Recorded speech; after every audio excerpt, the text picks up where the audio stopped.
नमस्कार my YouTube family, एक बार फिर से आप सभी का मेरे चैनल में बहुत बहुत स्वागत है। कैसे हैं आप सभी लोग? उम्मीद करती हूँ कि आप सभी लोग बहुत अच्छे होंगे। सबसे पहले तो आप सभी को धनतेरस की बहुत बहुत शुभकामनाएं।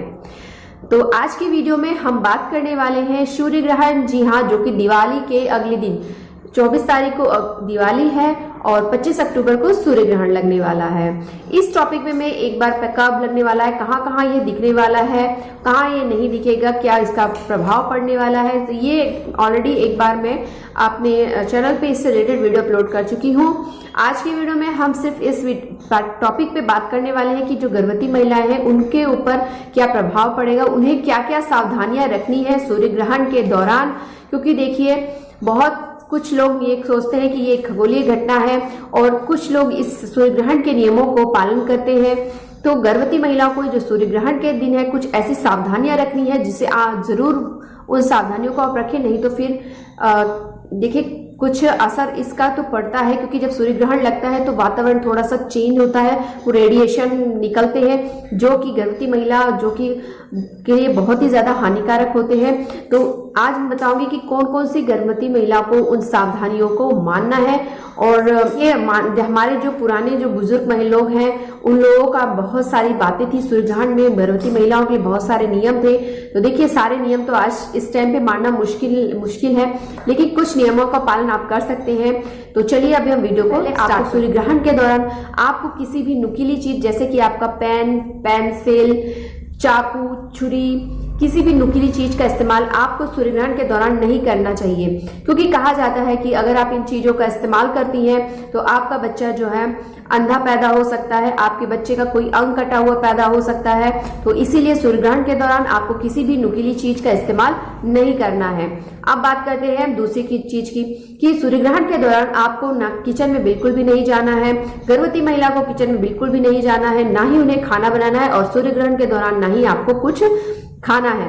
किस तरीके से आपको खाना है? अब देखिए, गर्भवती महिला है तो वो भूखे पेट नहीं रह सकती, क्योंकि उसके गर्भ में एक नन्हा सा शिशु पल रहा होता है, उसका उसे ध्यान रखना होता है। तो सूर्य ग्रहण के दौरान आप किस तरीके से भोजन ग्रहण कर सकती है, वीडियो के एंड तक मैं आपको जरूर बताऊंगी। तो आप वीडियो में एंड तक बने रहिएगा, स्किप बिल्कुल मत करिएगा। चलिए अब बात करते हैं हम थर्ड पॉइंट की। सूर्य ग्रहण के दौरान कहा जाता है कि पूजा पाठ भी नहीं करनी चाहिए। तो गर्भवती महिला क्या कर सकती है कि पूजा पाठ न करते हुए अपने ही कमरे में बैठकर आप कोई माला जाप कर सकते हैं, या फिर आप अपने इष्ट देव को भी याद कर सकते हैं। तो ये काम आप गर्भवती महिला जो है कर सकती है। अब बात करते हैं नेक्स्ट की कि सूर्य ग्रहण के दौरान जो मंदिर के जो कपाट है वो भी बंद कर दिए जाते हैं। तो आप जो है अपने भगवान को याद कर सकते हैं। ऐसे टाइम में जो गर्भवती महिला को पूजा भी नहीं करनी चाहिए, मंदिर के दरवाजे जो है बंद कर दिए जाते हैं। ऐसा कहा जाता है कि भगवान जो है विश्राम कर रहे होते हैं और उन्हें जो है हमें परेशान नहीं करना होता है सूर्य ग्रहण के दौरान। तो ये चीजें आप क्या कर सकते हो, पूजा ना करके आप अपने कमरे में बैठिए चुपचाप और माला का जाप आप कर सकती हैं और अपने इष्ट देवता को आप याद करिए। और सूर्य ग्रहण के दौरान गर्भवती महिला को घर से बाहर भी नहीं जाना है, क्योंकि क्या होता है कि जो सूर्य ग्रहण जब पड़ता है तो रेडिएशन निकलते जो और गर्भावस्था के दौरान जो महिला होती, गर्भवती महिला, वो बहुत ही ज्यादा नाजुक है, बहुत ही ज्यादा उसको हानि जल्दी से कोई भी चीज जो है नुकसान कर देती है। तो ऐसे में अगर आप बाहर निकलेंगी तो जो रेडिएशन निकलती है ना, वो महिला के लिए बहुत ही ज्यादा हानिकारक होता है। इससे बच्चा आपका विकलांग भी हो सकता है। तो ये सारी चीजें होती हैं। देखिए, कुछ ना कुछ तो फर्क पड़ता है, वातावरण बिल्कुल से चेंज हल्का सा होता है तो उसका प्रभाव गर्भवती महिला के ऊपर पड़ता है। तो ऐसे में गर्भवती महिला जो है कोशिश ये करे बिल्कुल भी उस सूर्य ग्रहण के दौरान घर से बाहर ना निकले। और क्या कर सकती हैं आप अपने कई बार क्या होता है खिड़की से जो है सूर्य ग्रहण की जो है रोशनी आ सकती है। तो आप अपने जो खिड़की और दरवाजे भी है सूर्य ग्रहण के दौरान पूरी तरह से बंद कर ले। सूर्य ग्रहण के दौरान किसी प्रकार से कोई भी जो है रोशनी आपके कमरे के अंदर नहीं आनी चाहिए, क्योंकि वो बहुत ज्यादा हानिकारक गर्भवती महिला के लिए मानी जाती है। वैसे तो जो ऐसे भी जो है मना किया जाता है सूर्य ग्रहण के दौरान बाहर निकलने से। तो आप ऐसे टाइम में बिल्कुल भी बाहर ना निकलें। और ये भी कहा जाता है कि ऐसे टाइम में सूर्य ग्रहण के समय में किसी का भी बुरा नहीं सोचना है, नेगेटिव नहीं सोचना है, किसी के बारे में गलत नहीं सोचना है, अपने मुंह से किसी को अपशब्द नहीं कहने हैं। गर्भवती महिला को इस बात का खास ध्यान रखना है कि किसी को भी अपशब्द ना कहे, किसी प्रकार के बुरे विचारों को अपने मन में ना लाएं। आप अपने बड़ों का अपमान ना करें, हमेशा वैसे बड़ों का हमेशा ही सम्मान करना चाहिए। और आप किसी के प्रति बुरा भावना अपने मन में ना रखें, किसी को गाली गलौज कुछ भी इस तरह के आप शब्दों का इस्तेमाल नहीं करना है, क्योंकि कहा जाता है कि ऐसे में जो भगवान होते हैं ऐसे टाइम पे क्रोधित हो जाते हैं और इसका जो प्रभाव है आपके बच्चे के ऊपर बुरा ही प्रभाव पड़ता है। तो इस बात का ध्यान रखें, किसी भी प्रकार की नकारात्मक चीजों को आप अपने दिमाग में आने बिल्कुल भी मत दीजिए। और ये भी कहा जाता है कि गर्भवती महिला को जो है सोना नहीं चाहिए सूर्य ग्रहण के दौरान। वैसे तो सूर्य ग्रहण के दौरान किसी को भी सोना नहीं चाहिए, क्योंकि देखिए बहुत सारे नियम कानून बने हुए हैं, बहुत सारे पूर्वजों ने गर्भवती महिला के लिए बनाया, लेकिन कुछ नियम तो हम देखिए आज का जो समय है तो उस हिसाब से सारे नियमों का पालन कर पाना तो बहुत ज्यादा पॉसिबल नहीं, लेकिन हाँ जो आज मैंने कुछ नियम आपको बताए हैं तो इन नियमों को गर्भवती महिला जरूर से जरूर पालन करें, क्योंकि देखिए कुछ ना कुछ तो असर इस का पड़ता है और इसका जो है कोई साइंटिफिक आधार तो नहीं है, लेकिन हाँ ये जरूर है कि सूर्य ग्रहण के दौरान जो रेडिएशन निकलती है वो गर्भवती महिला के लिए बहुत ही ज्यादा हानिकारक हो सकती है।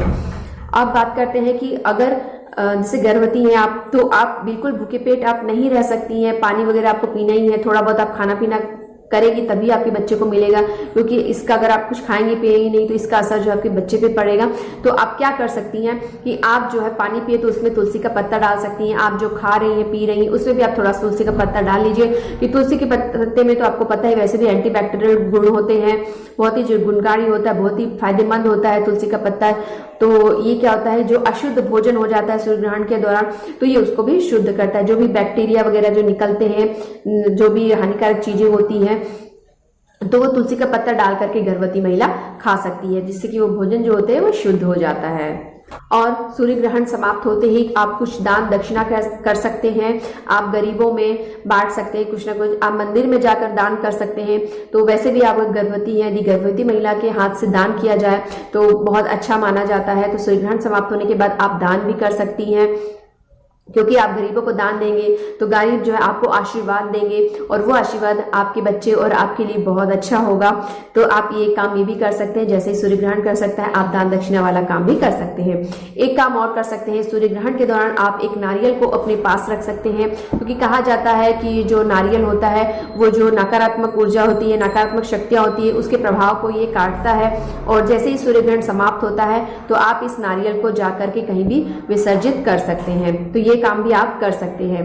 देखिए अब गर्भवती महिला को बाहर जाने से मना किया जाता है, तो क्या हो सकता है कि पुराने टाइम में हो सकता है कि जैसे कि खाना वगैरह बनाने के लिए लकड़ियां वगैरह, गोबर कंडे वगैरह सब बाहर से लाना पड़ता था, तो गर्भवती महिला को परेशानी हो सकती थी, अंधेरा हो जाता है, तो इसी वजह से लगता है घर से बाहर जाने के लिए गर्भवती महिला को मना किया जाता है। देखिए पुराने बुजुर्ग जो लोग हमारे लिए सूर्य ग्रहण के लिए सूर्य ग्रहण के समय पर गर्भवती महिलाओं के लिए जो नियम कानून बनाए हैं तो कुछ ना कुछ इनके पीछे रीजन जरूर रहता है। जैसे कि चाकू छुरी इस्तेमाल करने से मना किया जाता है, तो हो सकता है पुराने टाइम में सूर्य ग्रहण के समय पे थोड़ा सा अंधेरा हो जाता है, तो ऐसे में अगर कुछ काटती हैं या कुछ पकाने जाती हैं तो काट कर ही आप पकाएंगी, जाहिर सी बात है। तो हो सकता है आपके हाथ में लग जाए, कोई भी चोट आपको आ सकती है, तो हो सकता है उस टाइम पे जो ये बाहर निकलने का जो कोई भी चाकू छुरी इस्तेमाल नहीं करने का नियम है, जिसको ये जोड़ दिया गया है कि अगर आप इस्तेमाल करेंगे तो आपके बच्चे के दिल में छेद हो सकता है, आपके बच्चे का कोई भी अंग से वो विकलांग हो सकता है, तो इस चीज से जोड़ दिया गया हो। लेकिन